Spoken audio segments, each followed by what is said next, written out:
Hello മക്കളെ, അപ്പൊ നമ്മള് പഴയ കാലത്ത് ഉണ്ടായിരുന്ന രാഷ്ട്ര സംവിധാനത്തെ പറ്റിയിട്ടാണ് പഠിച്ചുകൊണ്ടിരുന്നത്. അതിനകത്ത് നമ്മള് ജൈനിസം പഠിച്ചു, ബുദ്ധിസം പഠിച്ചു, ഭൗതികവാദം അല്ലെങ്കിൽ മെറ്റീരിയലിസം പഠിച്ചു. അത് കഴിഞ്ഞിട്ട് നമ്മള് രാഷ്ട്രം അല്ലെ, ജനപദങ്ങള്, മഹാജനപദങ്ങള് എന്നൊക്കെ കാര്യങ്ങൾ നമ്മൾ പഠിച്ചു. 16 മഹാജനപദങ്ങളുടെ പേരുകള്, അന്നത്തെ സിസ്റ്റം, ഭരണ സംവിധാനം ഒക്കെ നമ്മൾ ഡിസ്കസ് ചെയ്തു. ഇനി നമ്മൾ നോക്കാൻ പോകുന്നത് rise of Magadha. Okay, Magadha എന്ന് പറയുന്നത് 16 മഹാജനപദങ്ങളിൽ ഒന്നായിട്ടാണ് നമ്മൾ പഠിച്ചിട്ടുള്ളത് അല്ലെ. So the rise of Magadha, മഗധയുടെ വളർച്ച, റൈസ് ഓഫ് മഗധ. 16 മഹാജനപദങ്ങൾ തമ്മിൽ അധികാരത്തിനു വേണ്ടി നിരന്തരം യുദ്ധങ്ങളിൽ ഏർപ്പെട്ടിട്ടുണ്ടായിരുന്നു. അതായത് നമ്മൾ പറഞ്ഞു എന്താണ്, അവരവരുടേതായിട്ടുള്ള ഭൂമി എന്നുള്ള രീതിയിലാണ് ഈ ജനപദങ്ങളും മഹാജനപദങ്ങളൊക്കെ വന്നിട്ടുള്ളത്. ഈ 16 ജനപദങ്ങൾ തന്നെയും എന്താണ് കൂടുതൽ ഭൂമി കിട്ടാൻ വേണ്ടിയിട്ട് അല്ലെങ്കിൽ കൂടുതൽ അവരുടെ അധികാര പരിധി വർദ്ധിപ്പിക്കാൻ വേണ്ടിയിട്ട് എന്ത് ചെയ്തിട്ടുണ്ടായിരുന്നു, അവര് നിരന്തരം യുദ്ധങ്ങളിൽ ഏർപ്പെട്ടിട്ടുണ്ടായിരുന്നു. Okay, the 16 Mahajanapadas were constantly engaged in wars for dominance. Magadha was the ultimate winner. അവസാനം ആരാണ് ജയിച്ചത്? ഇതിൽ അന്തിമമായി വിജയിച്ചത് ആരായിരുന്നു? മഗധയായിരുന്നു. അപ്പം അതാണ് റൈസ് ഓഫ് മഗധ. പിന്നീട് മഗധ എങ്ങനെയാണ് ഉയർന്ന് വരുന്നതെന്നാണ് നമ്മൾ നോക്കുന്നത്. അപ്പം ഈ 16 മഹാജനപദാസ് എന്ത് ചെയ്തിട്ടുണ്ടായിരുന്നു? Constantly engaged in wars for dominance. Magadha was the ultimate winner. മഗധയാണ് അൾട്ടിമേറ്റ് ആയിട്ടുള്ള വിന്നർ. എന്തൊക്കെയാണ് മഗധയുടെ ഒരു ഇമ്പോർട്ടന്റ് ആയിട്ടുള്ള കാര്യങ്ങൾ നിങ്ങൾ നോക്കിയേ. നല്ല മഴ ലഭിക്കുന്ന ഉൽപാദനക്ഷമതയുള്ള പ്രദേശമായിരുന്നു മഗധ. മഗധയില് നന്നായിട്ട് മഴ കിട്ടുമായിരുന്നു. അതുപോലെ തന്നെ നന്നായിട്ട് ഉൽപാദനങ്ങളൊക്കെ നടത്തുമായിരുന്നു. കൂടാതെ ധാരാളം ഇരുമ്പയിര് നിക്ഷേപവും ഉണ്ടായിരുന്നു. അതുപോലെ തന്നെ നന്നായിട്ട് ഇരുമ്പയിര് നിക്ഷേപം ഉണ്ടായിരുന്നു. ഇരുമ്പയിര് നിക്ഷേപം ഉള്ളപ്പം ഇരുമ്പ് ഉപകരണങ്ങളൊക്കെ ഉണ്ടാക്കാൻ പറ്റും അല്ലെ. അപ്പൊ അവിടെ എന്താണ്, നല്ല മഴ ഉണ്ടായിരുന്നു. അതുകൊണ്ട് തന്നെ ഉപകരണങ്ങൾക്കും ആയുധങ്ങൾക്കും ആവശ്യമായിട്ടുള്ള ഇരുമ്പ് അവിടെ തന്നെ ലഭ്യമായി. ഓക്കെ, അപ്പം മഗധ എന്ന് പറയുന്നത് നല്ല ഇമ്പോർട്ടന്റ് ആയിട്ടുള്ള ഒരു സ്ഥലമാവാൻ കാരണം എന്താന്ന് പറഞ്ഞു കഴിഞ്ഞാല് അവിടെ നല്ല മഴ ലഭിക്കുന്ന, നല്ല ഉൽപ്പാദിപ്പിക്കാനൊക്കെ പറ്റുന്ന നല്ല മണ്ണൊക്കെ ഉള്ള സ്ഥലമായിരുന്നു. അതുപോലെ തന്നെ വലിയ തോതിലുള്ള ഇരുമ്പിന്റെ അയിരിന്റെ നിക്ഷേപം ഉണ്ടായിരുന്നു. അതുകൊണ്ട് തന്നെ വേണ്ട ഉപകരണങ്ങളൊക്കെ ഉണ്ടാക്കാൻ വേണ്ടിയിട്ടുള്ള ഇരുമ്പ് അവിടെ നിന്ന് തന്നെ കിട്ടുകയും ചെയ്യും. Okay, so Magadha was a fertile region with good rainfall അല്ലെ, നല്ല റെയിൻഫോൾ ഉണ്ടായിരുന്നു. There were large deposits of iron ore. ഈ വരയുന്ന സാധനങ്ങൾ, റൗണ്ടിലാക്കുന്ന സാധനങ്ങൾ ഇമ്പോർട്ടന്റ് ആണ്, സ്കിപ്പ് ചെയ്യാൻ പാടില്ല. അതുകൊണ്ടാണ് ഞാൻ ഇങ്ങനെ ചെയ്യുന്നത്. സോ അവിടെ എന്തുണ്ടായിരുന്നു? Large deposits of iron ore ഉണ്ടായിരുന്നു. Hence the iron needed for tools and weapons were readily available. അപ്പം എല്ലാ യുദ്ധത്തിലും ആരാ ജയിച്ചത്? മഗധയായിരുന്നു. കാരണം എന്താണ്, മഗധയിലകത്ത് കുറെ അയൺ വെപ്പണൊക്കെ ഉണ്ടാക്കാൻ വേണ്ടിയിട്ടുള്ള എല്ലാത്തിനുമുള്ള സൗകര്യമുള്ള ഇരുമ്പൊക്കെ അവിടെ തന്നെ ഉണ്ടായിരുന്നു. ഇനി കൃഷിക്കാണെങ്കിൽ നല്ല മഴ ലഭിക്കുന്ന നല്ലൊരു പ്രദേശമായിട്ടാണ് മഗധ. ഓക്കെ, സോ അക്കാലത്ത് യുദ്ധങ്ങളിൽ ആനകൾ പ്രധാന ഘടകമായിരുന്നു. ഓക്കെ, മഗധയിലെ വനങ്ങളിൽ ആനകൾ യഥേഷ്ടമുണ്ടായിരുന്നു. അപ്പം ആനകൾ, യുദ്ധം ചെയ്യാൻ ആന വേണമായിരുന്നു. ആനയും എവിടെ ഉണ്ടായിരുന്നു? മഗധയിലെ കാടുകളിൽ ഇഷ്ടം പോലെ ആനകളും ഉണ്ടായിരുന്നു. So elephants were an important factor in wars in those days. Elephants were available in large numbers in the forest of Magadha. മഗധയില് കുറെ നമ്പർ ഓഫ് എലിഫന്റ്സും അവൈലബിൾ ആയിരുന്നു. ഓക്കെ, ഇത് മഗധയുടെ യുദ്ധവിജയം ഉറപ്പാക്കി. അപ്പം മഗധയുടെ യുദ്ധവിജയം ഉറപ്പാക്കാൻ വേണ്ടിയിട്ട് ഇരുമ്പ് അവിടെ തന്നെ ഉണ്ടായിരുന്നു. ആ യുദ്ധത്തിന് വേണ്ടിയിട്ട് ആനകൾ വേണമായിരുന്നു. ആനകളും കാട്ടിൽ തന്നെ ഉണ്ടായിരുന്നു.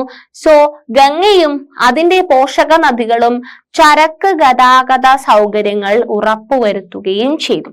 അപ്പം ഗംഗയുണ്ട്, ആ ഗംഗയും അതുമായിട്ട് റിലേറ്റ് ചെയ്തിട്ടുള്ള പോഷക നദികളൊക്കെ നല്ലൊരു ചരക്ക് ഗതാഗതവും ഉറപ്പുവരുത്തി. അതാണ്.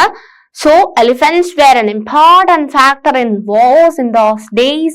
Elephants were available in large numbers in the forest of Magadha. This ensured Magadha victory in battles. അതുപോലെ തന്നെ ചരക്ക് ഗതാഗത സൗകര്യങ്ങളും എന്താണ്? ഉറപ്പുവരുത്തിയിട്ടുണ്ടായിരുന്നു. The Ganga and its tributaries provided easy transportation of wood and ബിംബിസാരൻ, ഈ പേരുകൾ ഓർത്തു വെക്കണേ. ബിംബിസാരൻ അജാതശത്രു. ഓക്കെ, ബിംബിസാരനും അജാതശത്രുവും, ബിംബിസാരൻ അജാതശത്രു തുടങ്ങിയ കഴിവുറ്റ ഭരണാധികാരികളും മഗധയിൽ ഉണ്ടായിരുന്നു. അപ്പം കുറെ ആന ഉണ്ടായിട്ട് അല്ലെ, കുറെ മഴ കിട്ടിയിട്ട് അല്ലെ, കുറെ ആയുധങ്ങൾ ഉണ്ടായിട്ട് കാര്യമല്ലേ, നല്ലൊരു ഭരണാധികാരി വേണം, എന്നാലേ യുദ്ധത്തിൽ ജയിക്കാൻ പറ്റുള്ളൂ. അതുപോലെ തന്നെ കഴിവുറ്റ ഭരണാധികാരികളായിട്ടുള്ള ബിംബിസാരനും അജാതശത്രുവും എവിടെ ഉണ്ടായിരുന്നു? മഗധയില് ഉണ്ടായിരുന്നു. So Magadha also had efficient rulers like Bimbisara and Ajatashatru. ഇനി നമ്മൾ നോക്കുന്നത് മഗധയിൽ ഉണ്ടായിട്ടുള്ള പ്രധാനപ്പെട്ട രാജവംശവും അതിലെ പ്രധാനപ്പെട്ട രാജാക്കന്മാരുമാണ് കേട്ടോ. So dynasties and prominent kings of Magadha. എന്താണ്? ഹര്യങ്ക രാജവംശം, അതായത് ഹര്യങ്ക ഡിനാസ്റ്റി. ഹര്യങ്ക രാജവംശത്തില് ആരാണ് ഇമ്പോർട്ടന്റ് ആയിട്ട് നമ്മളിപ്പോ പഠിച്ച ആൾക്കാര്? അവർ തന്നെയാണ് ആരാണ്? ബിംബിസാരനും Ajatashatru. Okay, Bimbisara and Ajatashatru in Haryanka dynasty. Okay, പഠിച്ചു. എന്റെ കൂടെ തന്നെ പഠിച്ചു പോയിക്കോളെ. ഓക്കെ, നെക്സ്റ്റ് എന്ന് പറയുന്നത് ശിശുനാഗ രാജവംശം, ശിശുനാഗ ഡിനാസ്റ്റി. ശിശുനാഗ ഡിനാസ്റ്റിയിൽ ആരാണ്? ശിശുനാഗനാണ്. അത് ഓർക്കാൻ എളുപ്പമുണ്ട് അല്ലെ. ശിശുനാഗ രാജവംശം. ഓക്കെ, ശിശുനാഗ. ഇനി നന്ദരാജവംശം. നന്ദരാജവംശം ഇമ്പോർട്ടന്റ് ആണ്, ലാസ്റ്റ് ഉള്ള രാജവംശമാണ്. അതിനുശേഷമാണ് മൗര്യ സാമ്രാജ്യം വരുന്നത്. ഓക്കെ, സോ നന്ദരാജവംശത്തില് മഹാപത്മ നന്ദൻ. നന്ദ ഡിനാസ്റ്റിയിൽ വരുന്നത് മഹാപത്മ നന്ദൻ. ഓക്കെ, അപ്പം ഹര്യങ്ക രാജവംശം, അതിനകത്ത് ബിംബിസാരനും അജാതശത്രുവും.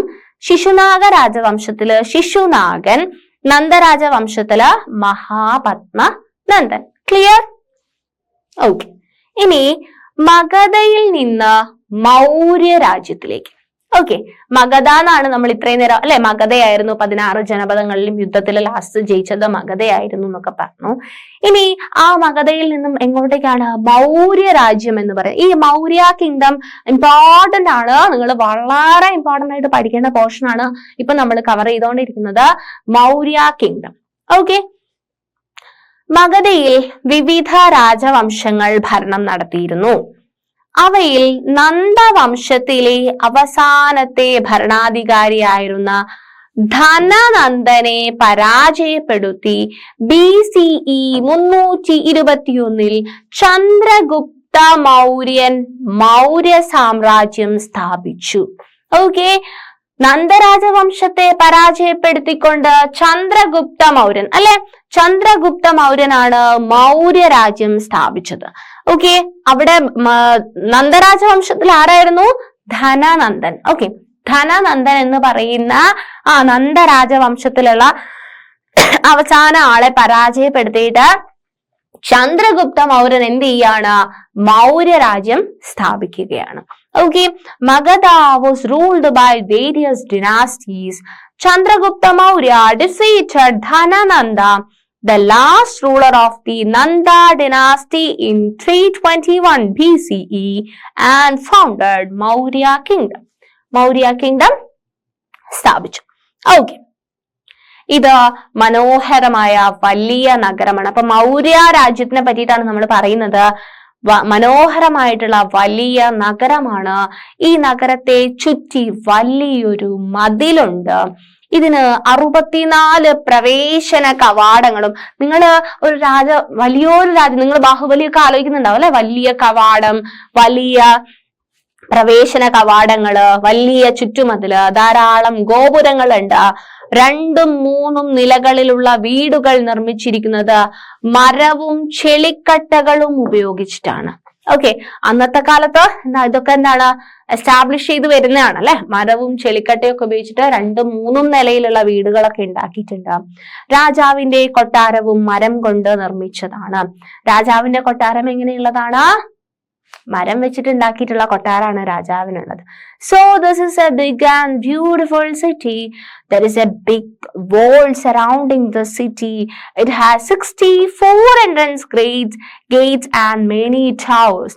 The 2 and 3 stoned houses are built of wood and mud block. അല്ലെ, മരങ്ങളും എന്താണ് ചെളിയും വെച്ചിട്ട് ചെളിക്കട്ടകളും വെച്ചിട്ട് ഉണ്ടാക്കിയിട്ടുള്ളതാണ്. The king's palace is also made of would.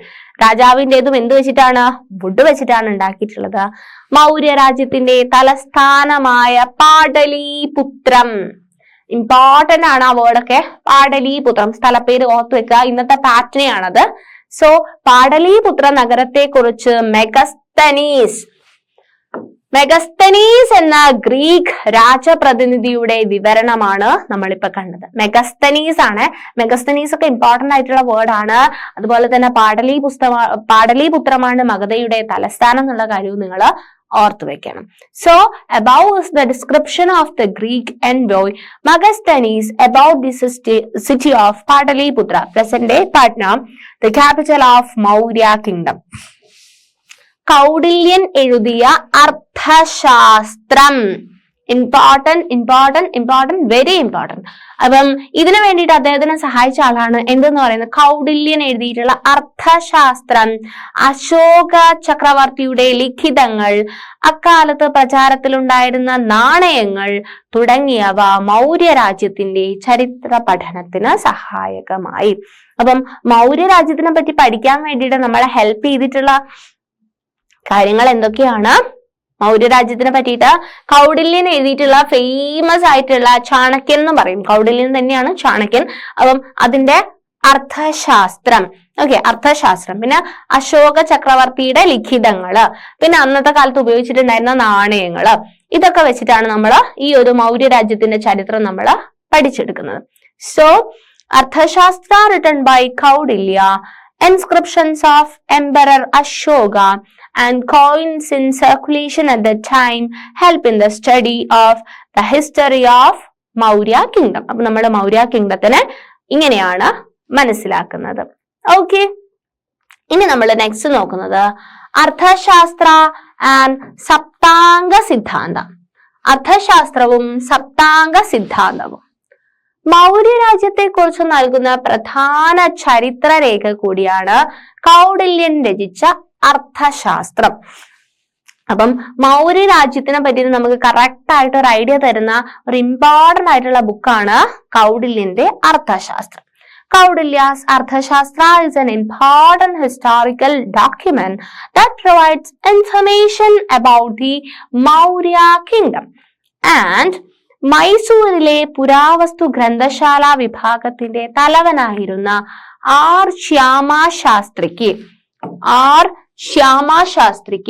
തഞ്ചാവൂരിലെ ഒരു പണ്ഡിതനിൽ നിന്നാണ് അർത്ഥശാസ്ത്രത്തിന്റെ കയ്യെഴുത്തു പ്രതി ലഭിച്ചത്.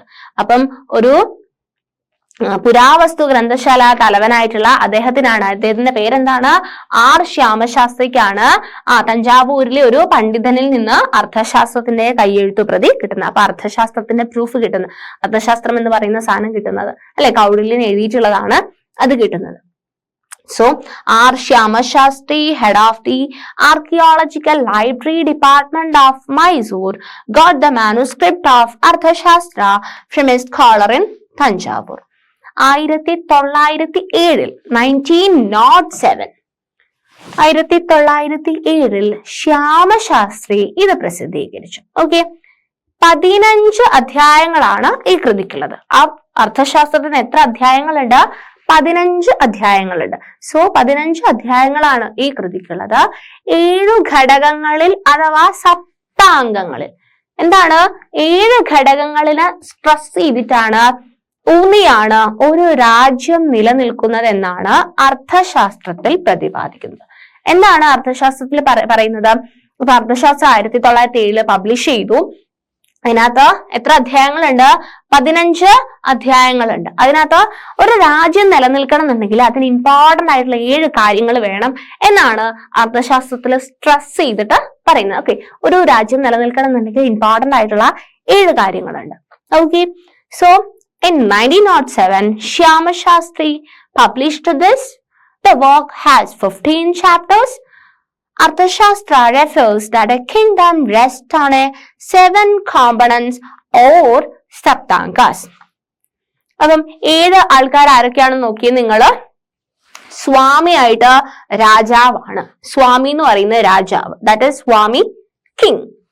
അമാത്യൻ എന്ന് പറയുന്ന മന്ത്രിമാര്, അമാർത്യാസ് എന്ന് പറഞ്ഞു കഴിഞ്ഞാല് മിനിസ്റ്റേഴ്സ് ആണ്. സ്വാമി എന്ന് പറയുന്ന രാജാവാണ്, അമാർത്യ എന്ന് പറയുന്ന മന്ത്രിമാരാണ്.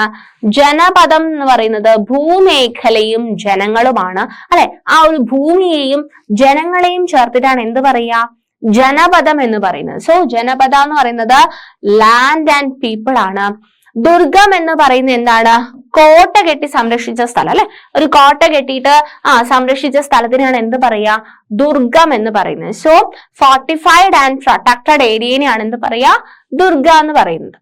ഇനി കോശം എന്ന് പറയുന്നത് എന്താണ്, ഖജനാവാണ്. അല്ലെ, നമ്മുടെ ഖജനാവ് എന്ന് പറഞ്ഞാൽ എന്താ, കോശം എന്ന് പറയുന്നത് ഖജനാവാണ്. കോശ ഈസ് ട്രഷറി.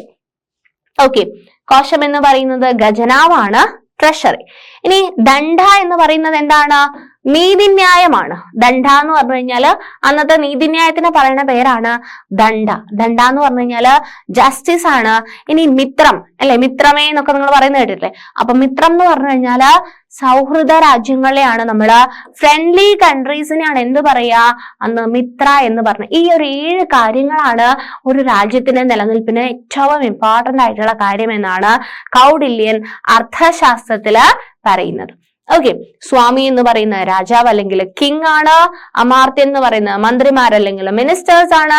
ജനപദം എന്ന് പറയുന്നത് ഭൂമേഖലയും ജനങ്ങളും അല്ലെങ്കിൽ ലാൻഡ് ആൻഡ് പീപ്പിൾ ആണ്. ദുർഗം എന്ന് പറയുന്നത് കോട്ട കെട്ടിയിട്ട് സംരക്ഷിക്കുന്ന സ്ഥലത്തിനെയാണ്, that is fortified and protected area.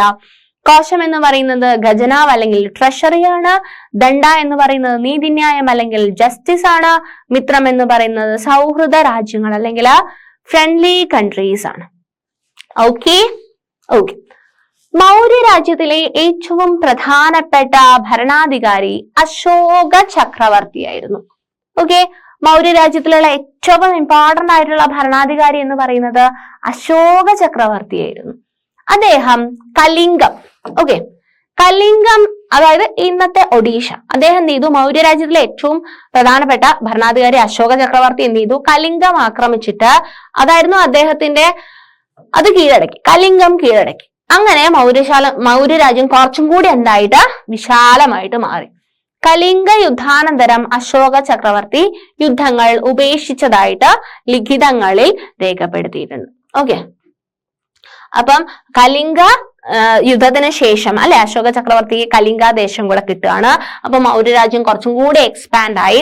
അതിനുശേഷം അശോക ചക്രവർത്തി എന്ത് ചെയ്യുന്നില്ല, വേറെ യുദ്ധങ്ങളൊന്നും ചെയ്യുന്നില്ല എന്നാണ് നമുക്ക് കിട്ടിയിട്ടുള്ള എവിഡൻസസ് പറയുന്നത്. So king Ashoka was the most important ruler of the Maurya kingdom after he invaded and conquered Kalinga, അതായത് present day Odisha. The Maurya kingdom expanded, അല്ലെ, മൗര്യ കുറച്ചും കൂടി എന്തായി, കിങ്ഡം എക്സ്പാൻഡഡ് ആയി. It is recorded in the inscriptions that Ashoka gave up war after the battle of Kalinga. Kalinga യുദ്ധത്തിന് ശേഷം അശോക ചക്രവർത്തി എന്ത് ചെയ്തിട്ടില്ല, വേറെ യുദ്ധങ്ങളിലൊന്നും എന്ത് ചെയ്തിട്ടില്ല, പാർട്ടിസിപ്പേറ്റ് ചെയ്തിട്ടില്ല എന്നാണ് പറയുന്നത്. ഓക്കെ, നെക്സ്റ്റ് നമ്മൾ നോക്കുന്നത് അശോക ലിഖിതങ്ങളാണ്. അശോകൻ ഇൻസ്ക്രിപ്ഷൻസ്. അശോക ലിഖിതങ്ങൾ, അശോക ചക്രവർത്തിയുടേതായിട്ടുള്ള ധാരാളം ശിലാലിഖിതങ്ങൾ അല്ലെ, ശിലാലിഖിതങ്ങള് ഇന്ത്യൻ ഉപഖണ്ഡത്തിന്റെ വിവിധ ഭാഗങ്ങളിൽ നിന്ന് നമുക്ക് ലഭിച്ചിട്ടുണ്ട്. അശോക ചക്രവർത്തിയുടേതായിട്ടുള്ള ധാരാളം ശിലാലിഖിതങ്ങൾ നമുക്ക് പല സ്ഥലത്തു നിന്നായിട്ട് കിട്ടിയിട്ടുണ്ട്. ബ്രാഹ്മി, ഖരോഷ്ടി, അരാമിക് ലിപികളിലാണ് ഇവ രചിച്ചിട്ടുള്ളത്. 3 ലിപികളാണ് നമ്മൾ എടുത്ത് പറയുന്നത്. ഏതാണ്? ബ്രാഹ്മി ഉണ്ട്, ഖരോഷ്ടി ഉണ്ട്, അരാമിക് ഉണ്ട്. അശോക ലിഖിതങ്ങൾ ആദ്യമായി വായിച്ചത് 1838 ബ്രിട്ടീഷുകാരനായിട്ടുള്ള ജെയിംസ് പ്രിൻസെപ്പ് ആണ്. അപ്പം അശോക ലിഖിതങ്ങള് ഫസ്റ്റ് ടൈം ആയിട്ട് വായിച്ചത് മലയാളി ആയിരുന്നില്ല, അല്ല ഐ മീൻ ഇന്ത്യക്കാരനായിരുന്നില്ല. ആരാണ്? 1838 ബ്രിട്ടീഷുകാരനായിട്ടുള്ള ജെയിംസ് പ്രിൻസെപ്പ് ആണ്. Okay, so a large number of stone inscriptions of Ashoka have been discovered from various parts of the Indian subcontinent. They are written in Brahmi, Kharoshthi and Aramic scripts. The Ashokan inscriptions were first read in 1838 by the British epigraphist James Prinsep. Okay. ഭൂരിഭാഗം ലിഖിതങ്ങളിലും ദേവാനാം പ്രിയ, അതായത് ദേവാനാം പ്രിയ എന്ന് പറഞ്ഞാൽ സാൻസ്ക്രിറ്റ് ആണ്. ആ ഒരു രീതിയിലാണ് ദേവാനാം പ്രിയ എന്ന് പറഞ്ഞാൽ സാൻസ്ക്രിറ്റും ഉണ്ട്, പക്ഷെ ഇവിടെ വേറെ ലിപികളിലാണ് അല്ലെ എഴുതിയിട്ടുള്ളത്. ദേവാനാം പ്രിയ എന്ന് പറഞ്ഞു കഴിഞ്ഞാല് ദേവന്മാർക്ക് പ്രിയപ്പെട്ടവൻ എന്നാണ് രാജാവിനെ പരാമർശിച്ചത്. അപ്പം അശോകൻ എന്നുള്ള രീതിയിലല്ല പറഞ്ഞിട്ടുണ്ടായിരുന്നത്. എന്താണ്? ദേവാനാം പ്രിയ എന്നാണ്. എന്ന് പറഞ്ഞു കഴിഞ്ഞാൽ അതിന്റെ അർത്ഥം എന്താ? രാജാവ് എന്നാണ് അർത്ഥം. ഓക്കെ. എന്നാൽ കർണാടകയിലെ മാസ്കി, ഉദയകുളം, നിട്ടൂർ, ഏതാണ്? മാസ്കി, ഉദയകുളം, നിട്ടൂർ എന്നിവിടങ്ങളിലെ ലിഖിതങ്ങളിൽ അശോക എന്ന പേര് നമുക്ക് കാണാൻ പറ്റും. അപ്പം കർണാടകയിൽ നിന്ന് കിട്ടിയിട്ടുള്ള മാസ്കി, ഉദയകുളം, നിട്ടൂർ എന്നീ സ്ഥലങ്ങളിലുള്ള ലിഖിതങ്ങളിലൊക്കെ നമുക്ക് അശോക എന്ന പേര് കാണാൻ വേണ്ടിയിട്ട് പറ്റും. ആധുനിക ഇന്ത്യയിൽ ഉപയോഗിക്കുന്ന ഭൂരിഭാഗം ലിഖിത ഭാഷകളും ബ്രാഹ്മി ലിപിയിൽ നിന്ന് രൂപപ്പെട്ടതാണ്. അപ്പൊ നമ്മളുടെ ഇന്നത്തെ ഇന്ത്യയിൽ ഉപയോഗിക്കുന്ന ഭൂരിഭാഗം ലിപികളും ബ്രാഹ്മി ലിപിയിൽ നിന്നാണ് രൂപപ്പെട്ടിട്ടുള്ളത്. So most of the inscriptions refer to the kingdom as Devanam Priya, അല്ലെ, beloved of God. But the name Ashoka can be found in the inscriptions of ഏതൊക്കെയാണ്? Maski, Udayakulam and Nittur in Karnataka. Most of the scripts used in modern India are delivered from Brahmi scripts. Okay. So ഇത്രയും കാര്യങ്ങളാണ് നമുക്ക് ഈ ഒരു സെഷനിൽ discuss ചെയ്യാനുണ്ടായിരുന്നത്. നമ്മൾ എന്തൊക്കെ കാര്യങ്ങളാണ് ഈ ഒരു സെഷനിൽ പഠിച്ചിട്ടുണ്ടായിരുന്നത്? നമ്മള് മെയിൻ ആയിട്ട് അല്ലെ മൗര്യ സാമ്രാജ്യം അല്ലെ, മൗര്യ രാജ്യം എങ്ങനെ വന്നു, മഗധയിൽ നിന്നും മൗര്യം അല്ലെ, പിന്നെ അതിനകത്ത് ചന്ദ്രഗുപ്ത മൗര്യനാണ് സ്ഥാപിച്ചതെന്ന് പറഞ്ഞു അല്ലെ, പിന്നെ അതിനകത്ത് അശോകൻ, ചാണക്യന്റെ അർത്ഥശാസ്ത്രത്തിനെ പറ്റിയിട്ട് പറഞ്ഞു, അശോക ചക്രവർത്തിയുടെ ലിഖിതങ്ങൾ അല്ലെ അവൈലബിൾ ആയിട്ടുള്ള ഡാറ്റാസ് എന്തൊക്കെയാണെന്ന് നമ്മൾ പഠിച്ചു അല്ലെ. ഇത്രയും കാര്യങ്ങളാണ് നമ്മൾ ഈ ഒരു സെഷനിൽ ഡിസ്കസ് ചെയ്തിട്ടുണ്ടായിരുന്നത്. ചാപ്റ്റർ കഴിയാൻ കുറച്ചും കൂടെ കാര്യങ്ങൾ പഠിക്കാനുണ്ട്. അത് നമുക്ക് നെക്സ്റ്റ് വേറൊരു സെഷനിൽ ഡിസ്കസ് ചെയ്യാം. താങ്ക്